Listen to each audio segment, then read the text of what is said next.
All right, so you've played in the casino in the cruise line of your choice, and now you're starting to get offers. Where do you go from here? Let's talk about it.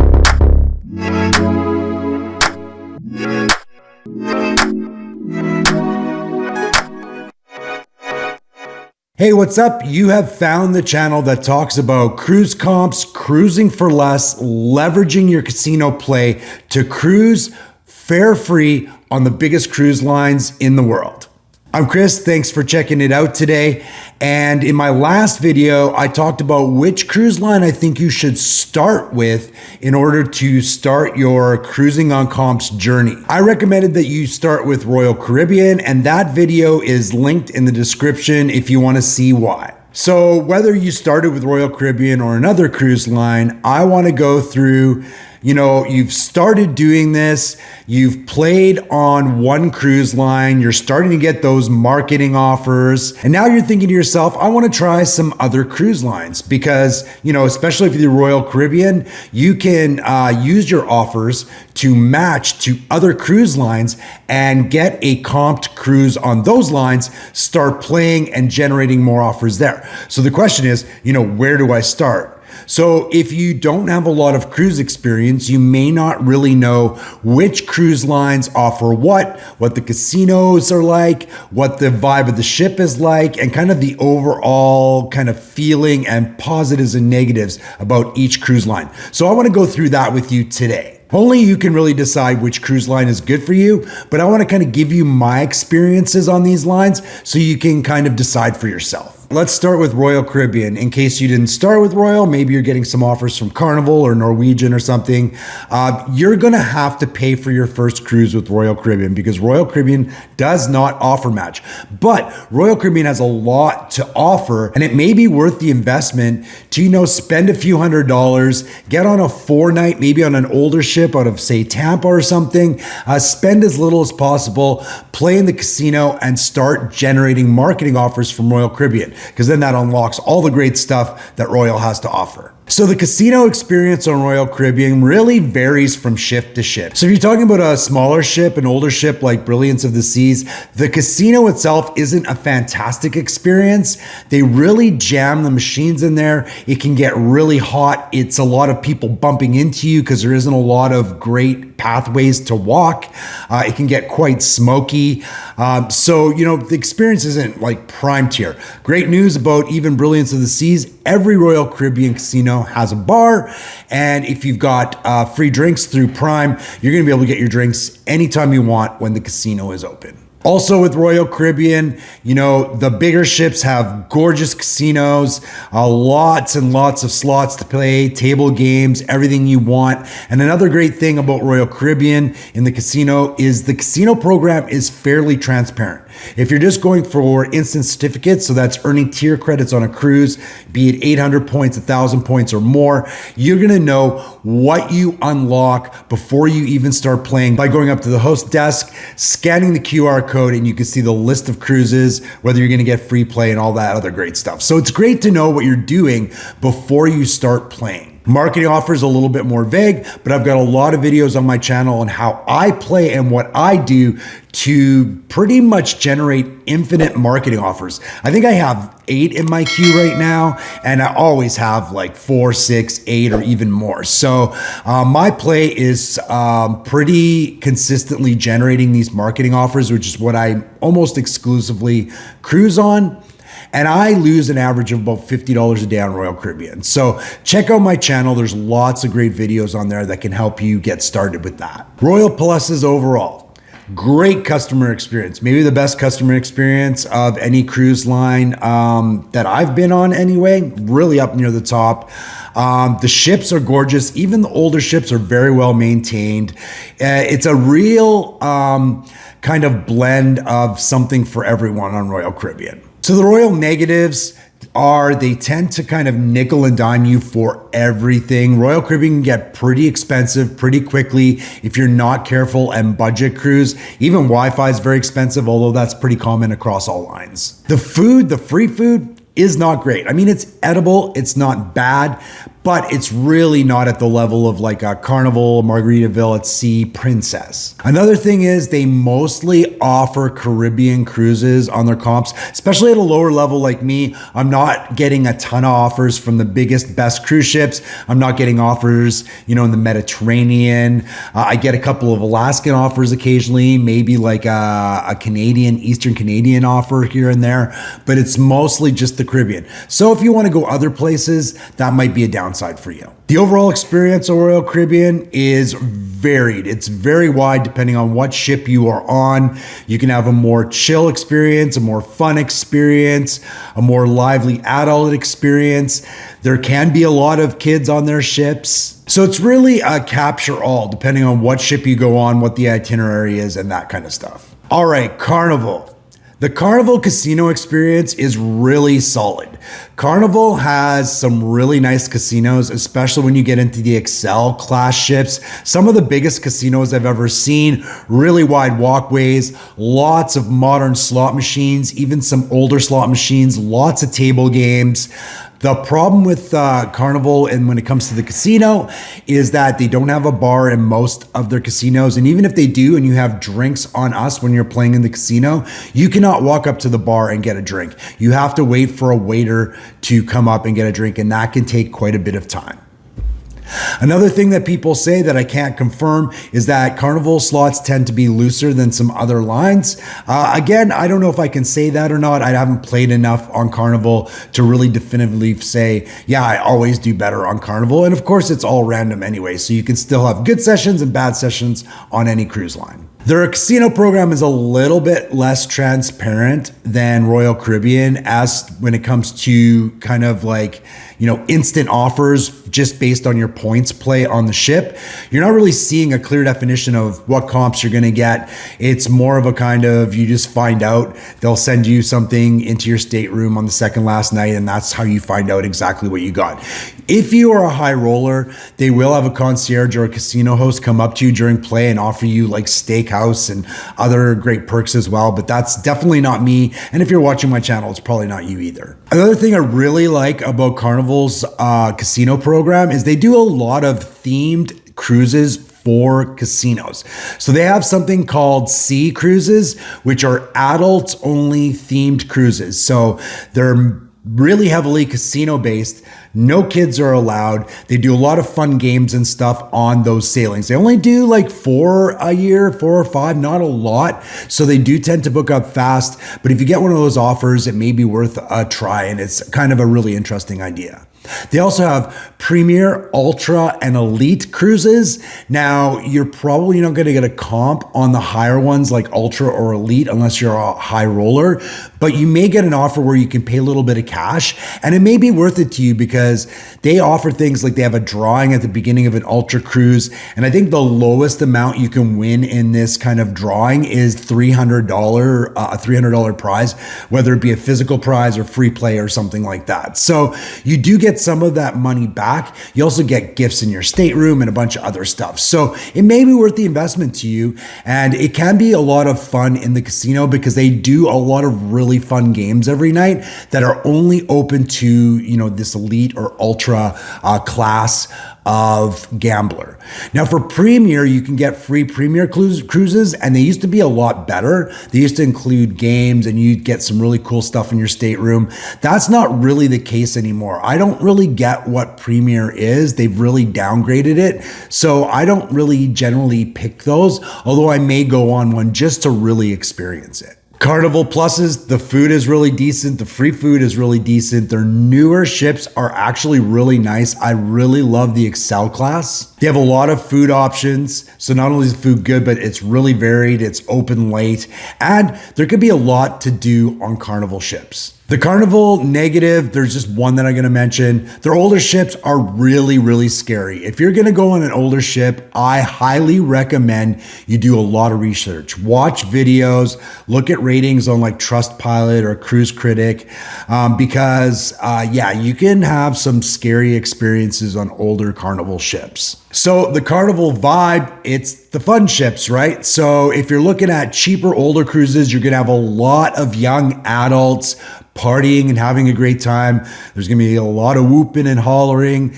The pool deck's going to be jam-packed with drunk people. And then some of the other ships, like the newer ships, there's going to be a ton of kids and families. So think about that. If you're looking for a chill cruise, Carnival is likely not the line for you. Princess Cruise Line. So the casino experience on Princess is quite good. Their casinos are modern and beautiful. They've got a lot of newer slots. They've got good sized casinos as well. I really enjoyed the overall casino experience, but as with Carnival, they do not have bars in their casino, and you have to get your free drinks if those are part of your offer by getting one from a waiter. And I've found that Princess has the worst drink service so far. I mean, I'm only talking about 4 cruises on Princess, so that's not a huge sample size, but every single time I have struggled to get drinks on Princess in the casino. Now, what they did on Star Princess on my last sailing was they set up this little bar by the host station, and it wasn't a full service bar, but it had a selection of beer and wine and a few well drinks. So that did help quite a bit. But yeah, I think it's one of the biggest struggles, I'd say, when it comes to the casino on Princess cruises. They are really like Carnival when it comes to the fact that you don't really know what you're going to get in terms of instant offers via points play. You kind of have to figure out on the second last night, same thing, they'll send something to your room. And oftentimes I find I just end up getting free play for another cruise, which is something I won't use. The positive is they are very generous with their marketing offers. Even for a lower roller like me, I get offers in Asia, Hawaii, Alaska, the Mediterranean. Like, I get a really great variety of cruises, which is really cool. They also often give me free play with my offers at my low level. Now, it's not a lot of free play. It's usually like $50 or $100, but I think that's pretty cool. So I would say while their casino program's a little vague, it is quite good, and I'm very happy with it. Princess Pluses. Well, the biggest Princess Plus is Princess Plus. I know that sounds weird, but Princess has something called Princess Plus, which is a daily add-on that you book for every day of your cruise. It is currently, I think, $65 now, but it is well worth it. So you pay $65 a day and you get a ton of great stuff. You get free drinks everywhere on the ship, not only including alcoholic drinks, but non-alcoholic drinks, waters, specialty coffees, all of that good stuff. Wi-Fi is included in Princess Plus, which is a huge expense. Gratuities are included in Princess Plus, which again is another expense. You also get like 2 casual dinings, which is in between your free fare and your specialty dining. So these are usually generally like about $15 a sitting if you want to go eat at these restaurants, and you get 2 of those in a cruise. So that's pretty good. And you get like, I think it's 2 premium desserts a day. There's no way in my universe I would ever eat 2 of these premium desserts a day because they're huge, but it's another added perk. So Princess Plus is a huge value. And if you're cruising on free fare, you're really unlocking a huge value with Princess. So that's something I really like about Princess. Also, the food, probably the best food I've ever had at sea, pretty close to Virgin. They're both like really S-tier food selections that are free. Their food is so good. Princess negatives, it can be dull. The clientele tends to skew a little more like, every time I talk about this, I try not to be offensive because I don't want to offend my fellow Princess cruisers because I love them, but they tend to be a little bit more kind of stuffy, a little bit more maybe uptight. And there's not a ton to do on these cruises. Like, there's a lot of really kind of like old school stuff to do on the sailings. But if you're not into that stuff, like, like knitting or bingo or art shows or, trivia from the 60s, you may not find a ton of things to do on board. So yeah, going back to the experience on Princess, definitely a mature upscale crowd. It's not a lot of partying, not a lot of kids. But if you're looking to kind of just really have a relaxing cruise, read, lay out, sit in the hot tub, enjoy dining, enjoy entertainment, Princess could really be for you. Virgin Voyages. So the casino experience of Virgin Voyages, they're non-smoking casinos. They do have a very small enclosed smoking casino, maybe like 10 slots inside. But the rest of the main body of the casino is non-smoking, and it's not a huge casino. It's an okay size, but it's not a huge. Keep in mind, Virgin ships are a bit smaller. I would say they're mid-sized ships. So it's not like the casino is jam packed. No free drinks. They do have a bar in the casino, but it's all cash. Offers are a lot more expensive and hard to come by. They do points-based offers, and because they have less inventory and they're more of an upscale cruise line, they are a lot more restrictive on their offers. They are more selective. So it's harder to get offers based off your play. As a matter of fact, when I cruised on Virgin Voyages, I didn't play enough to earn any offers. Virgin Voyages pluses, really gorgeous ships, really great music, top-notch customer service, like really close to the level that you're getting with Royal Caribbean. Food is Michelin level, top tier, and all free. They do not charge for specialty dining. They've got kind of like a food hall thing, which is a bunch of smaller restaurants that you can eat at. And then they've got these specialty restaurants that you can rotate through and eat at as well. So they've got a lot of really good food on Virgin Voyages. I don't know if I said it, but no kids on Virgin Voyages, which can be a huge plus for sure. Virgin Voyages negatives, it is expensive for the extra stuff. It's really hard to get comps, like I said earlier. And then some of the rooms are a little bit weird on Virgin Voyages as well, but not a lot of negatives on Virgin Voyages.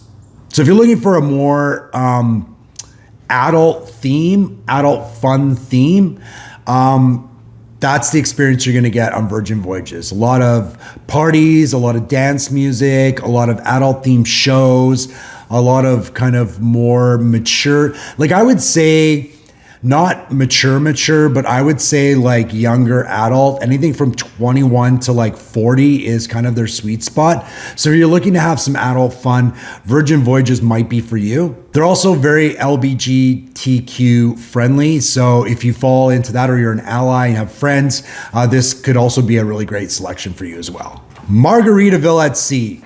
Forget what you've heard about Margaritaville at Sea. Margaritaville at Sea launched with Paradise several years ago. And admittedly, that ship was just kind of slapped together. It was going on really short cruises to the Bahamas. They had grass on their pool decks, like that fake grass. And the food wasn't very good. Like they definitely got raked over the coals in reviews and in videos and stuff like that, but they have really turned things around.